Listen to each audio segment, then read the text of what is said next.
The two travelers. Hill and vale do not come together, but the children of men do, good and bad. In this way a shoemaker and a tailor once met with each other in their travels. The tailor was a handsome little fellow who was always merry and full of enjoyment. He saw the shoemaker coming toward him from the other side, and as he observed by his bag what kind of a trade he plied, he sang a little mocking song to him. Sew me the seam, draw me the thread, spread it with pitch, knock the nail on the head. The shoemaker, however, could not endure a joke. He pulled a face as if he had drunk vinegar, and made a gesture as if he were about to seize the tailor by the throat. But the little fellow began to laugh, reached him his bottle, and said, "No harm was meant, take a drink, and swallow your anger down." The shoemaker took a very hearty drink, and the storm on his face began to clear away.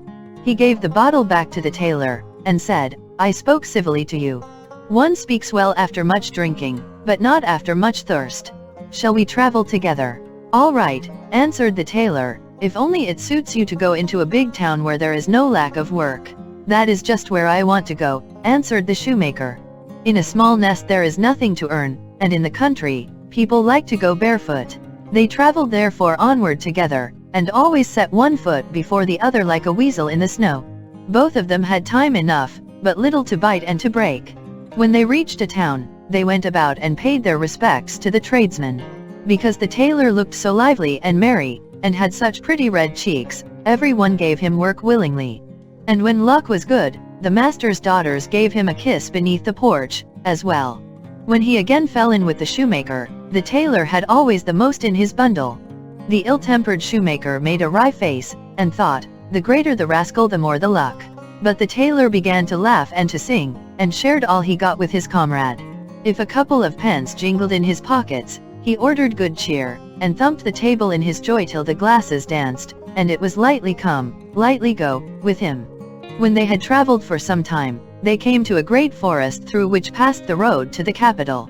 2 footpaths, however, led through it, one of them a 7 days' journey, and the other only 2.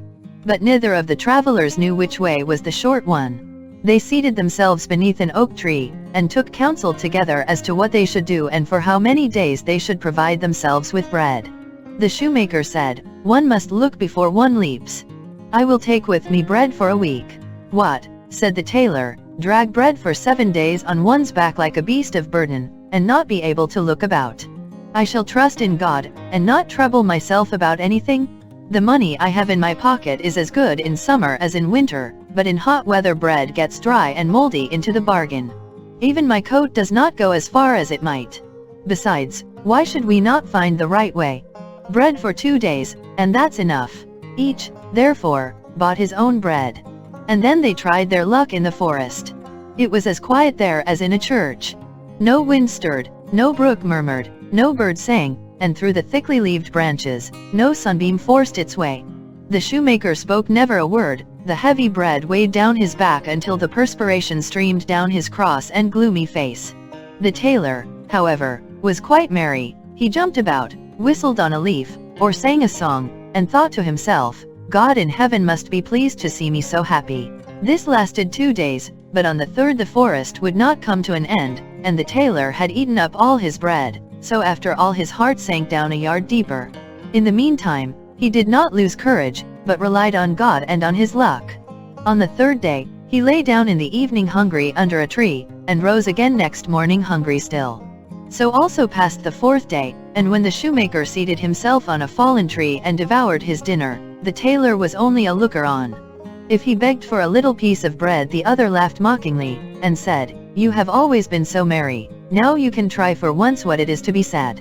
The birds which sing too early in the morning, are struck by the hawk in the evening. In short, he was pitiless. But on the 5th morning, the poor tailor could no longer stand up, and was hardly able to utter one word for weakness. His cheeks were white, and his eyes red. Then the shoemaker said to him, "I will give you a bit of bread today, but in return for it, I will put out your right eye." The unhappy tailor, who still wished to save his life, could not do it in any other way. He wept once more with both eyes, and then held them out. The shoemaker, who had a heart of stone, put out his right eye with a sharp knife. The tailor called to remembrance what his mother had formerly said to him when he had been eating secretly in the pantry, "Eat what one can, and suffer what one must." When he had consumed his dearly bought bread, he got on his legs again, forgot his misery and comforted himself with the thought that he could always see enough with one eye. But on the 6th day, hunger made itself felt again, and gnawed him almost to the heart. In the evening he fell down by a tree, and on the 7th morning he could not raise himself up for faintness, and death was close at hand. Then said the shoemaker, I will show mercy and give you bread once more, but you shall not have it for nothing. I shall put out your other eye for it. And now the tailor felt how thoughtless his life had been, prayed to God for forgiveness, and said, Do what you will, I will bear what I must, but remember that our Lord God does not always look on passively, and that an hour will come when the evil deed, which you have done to me and which I have not deserved of you, will be requited. When times were good with me, I shared what I had with you. My trade is of that kind that each stitch must always be exactly like the other. If I no longer have my eyes and can so no more, I must go a-begging. At any rate, do not leave me here alone when I am blind, or I shall die of hunger. The shoemaker, however, who had driven God out of his heart, took the knife and put out his left eye. Then he gave him a bit of bread to eat, held out a stick to him, and drew him on behind him. When the sun went down, they got out of the forest, and before them in the open country stood the gallows. Thither the shoemaker guided the blind tailor, and then left him alone and went his way. Weariness, pain, and hunger made the wretched man fall asleep, and he slept the whole night. When day dawned he awoke, but knew not where he lay. 2 poor sinners were hanging on the gallows, and a crow sat on the head of each of them. Then one of the men who had been hanged began to speak, and said, Brother, are you awake? Yes, I am awake, answered the second.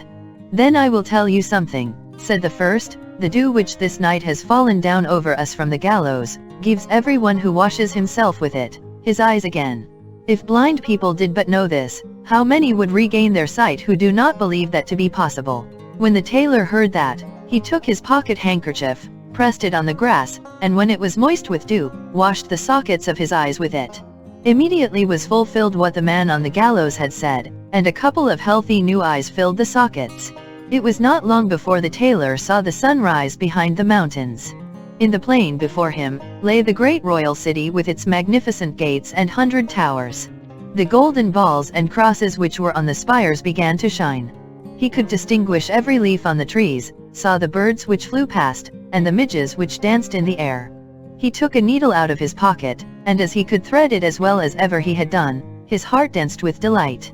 He threw himself on his knees, thanked God for the mercy he had shown him, and said his morning prayer. Then he took his bundle on his back, and soon forgot the pain of heart he had endured, and went on his way singing and whistling. The first thing he met was a brown foal running about the fields at large. He caught it by the mane, and wanted to spring on it and ride into the town. The foal, however, begged to be set free.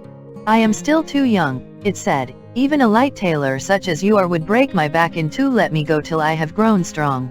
A time may come when I can reward you for it. Run off, said the tailor, I see you are still a giddy thing. He gave it a touch with a switch over its back, whereupon it kicked up its hind legs for joy, leapt over hedges and ditches, and galloped away into the open country. But the little tailor had eaten nothing since the day before. The sun to be sure fills my eyes, said he, but the bread does not fill my mouth. The first thing that comes across me and is even half eatable, will have to suffer for it. In the meantime a stork stepped solemnly over the meadow toward him. Halt, halt, cried the tailor, and seized him by the leg. I don't know if you are good to eat or not, but my hunger leaves me no great choice. I must cut your head off, and roast you. Don't do that, replied the stork, I am a sacred bird which brings mankind great profit, and no one ever does me an injury. Leave me my life, and I may do you good in some other way. Well, be off, cousin Longlegs, said the tailor. The stork rose up, let its long legs hang down, and flew gently away. What's to be the end of this, said the tailor to himself at last, my hunger grows greater and greater, and my stomach more and more empty. Whatsoever comes in my way now is lost. At this moment, he saw a couple of young ducks which were on a pond, come swimming toward him. You come just at the right moment, said he, and laid hold of one of them and was about to wring its neck. On this an old duck, which was hidden among the reeds, began to scream loudly and swam to him with open beak, and begged him urgently to spare her dear children. Can you not imagine, said she, How your mother would mourn if anyone wanted to carry you off, and give you your death blow. Only be quiet, said the good-tempered tailor, you shall keep your children, and he put the prisoner back into the water. When he turned round, he was standing in front of an old tree which was partly hollow, and saw some wild bees flying in and out of it. There I shall at once find the reward of my good deed, said the tailor, the honey will refresh me. But the queen bee came out, threatened him and said, if you touch my people, and destroy my nest, our stings shall pierce your skin like 10,000 red-hot needles. But if you will leave us in peace and go your way, we will do you a service for it another time. The little tailor saw that here also nothing was to be done. 3 dishes empty and nothing on the 4th is a bad dinner. He dragged himself therefore with his starved-out stomach into the town. It was just striking 12, all was ready cooked for him in the inn, and he was able to sit down at once to dinner. When he was satisfied, he said, now I will get to work. He went round the town, sought a master, and soon found a good situation. As he had thoroughly learned his trade, it was not long before he became famous, and everyone wanted to have a new coat made by the little tailor, whose importance increased daily. I can go no further in skill, said he, and yet things improve every day. At last the king appointed him court tailor. But how things do happen in the world! On the very same day his former comrade, the shoemaker, also became court shoemaker. When the latter caught sight of the tailor, and saw that he had once more 2 healthy eyes, his conscience troubled him. Before he takes revenge on me, thought he to himself, I must dig a pit for him. He, however, who digs a pit for another, falls into it himself. In the evening when work was over and it had grown dusk, he stole to the king and said, Lord King, the tailor is an arrogant fellow and has boasted that he will get the gold crown back again, which was lost in ancient times. That would please me very much, said the king. He caused the tailor to be brought before him next morning, and ordered him to get the crown back again, or to leave the town forever. Oh ho, thought the tailor, a rogue gives more than he has got. If the surly king wants me to do what can be done by no one, I will not wait till morning, but will go out of the town at once, today. He packed up his bundle, but when he was without the gate, he could not help being sorry to give up his good fortune and turn his back on the town in which all had gone so well with him. He came to the pond where he had made the acquaintance of the ducks. At that very moment the old one whose young ones he had spared was sitting there by the shore, pluming herself with her beak. She knew him again and asked why he was hanging his head. You will not be surprised when you hear what has befallen me, replied the tailor, and told her his fate. If that be all, said the duck, we can help you. The crown fell into the water, and lies at the bottom. We will soon bring it up again for you. In the meantime just spread out your handkerchief on the bank. She dived down with her 12 young ones. And in 5 minutes she was up again with the crown resting on her wings. The 12 young ones were swimming round about and had put their beaks under it, and were helping to carry it. They all swam to the shore and put the crown on the handkerchief. No one can imagine how magnificent the crown was.